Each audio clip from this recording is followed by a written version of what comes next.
Dober večer, gledalke in gledalci, ljubitelice in ljubitelji nogometa. Začenja se 30. krog domačega nogometnega prvenstva v Domžalskem športnem parku, pa sta tekmeca Radomlje in Gorica. Radomlje se danes lahko tudi teoretično poslovijo od prvoligaške konkurence, so na dnu prvenstvene lestvice, že nekaj časa je sveda znano, da so pravzaprav brez pravih možnosti za obstanek. 18 točk zaostajajo za 9. Aluminijem in po tem krogu bo na razpolago še toliko točk v zadnjih 6 krogih.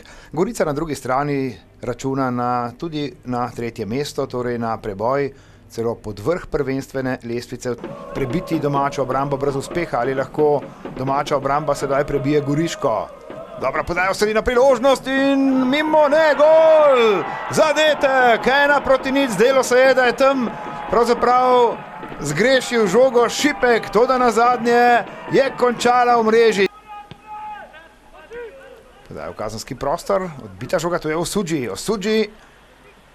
Ja, in tukaj tudi udarec, skoraj da tam odbita žoga v nepravo smer, pa potem takole mimo gola Humar. Humar je ponovno dobro razigral Gregoriča, Gregorič proti Žigonu, Žigon ima priložnost preko gola. Še en boj Osuđija v kazenskem prostoru, Osuđi nadaljuje.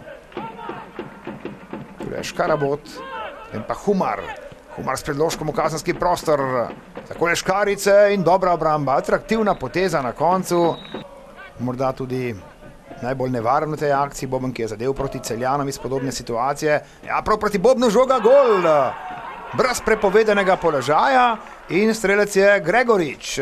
Miha Gregorič je zabil žogo v mrežo za izenačenje 1-1. Medtem pa Goričani v novi akciji.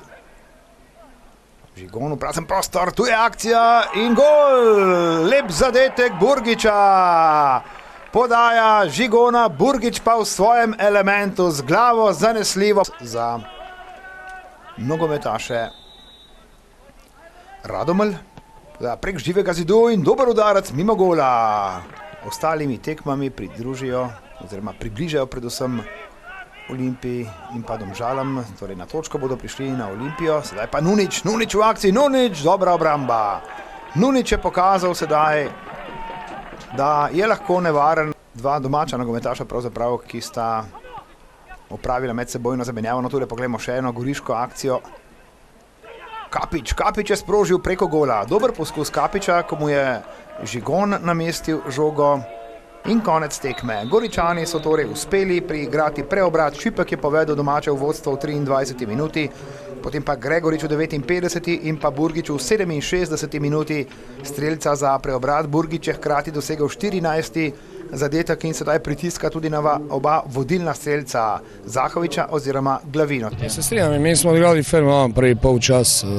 Imeli smo možnost, da v prvem polčasu še potrojimo tisto vodstvo. V drugem polčasu je ena prekinitev, vedeli smo, da je Gorica tle močna, pač dekoncentracija v fazi branjenja pri kotu 1-1, potem pa neumnost na sredini igrišča iz kontre 2-1. Poskušali smo se s 3 napadalci, žal tokrat se ni obneslo. Ampak tisti prvi naš zadetek, to je bila nogometna poezija, se iz prve mogli smo, ponavljam, če bi realizirali še svoje, bilo je kar neki še predložen s prvim polčasu, bolj mirno pelati tekom konca, ampak evo, spet se dogaja mladostne izkušnje in dejansko vsaka naša napaka je kaznovana. Ja, začela se je tekma tako, v bistvu, kar smo se najbolj bali, da smo mi igrali, imeli posest in potem s kontranapadu imeli težave. In preveč smo zgubili žog, nismo bili dovolj agresivni po zgubljeni žogi in tako so tudi nam dali zadetek, kar je postalo potem še teže.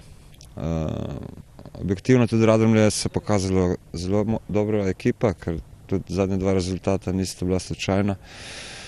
Tako da mi smo zelo zadovoljni, da smo uspeli zmagati.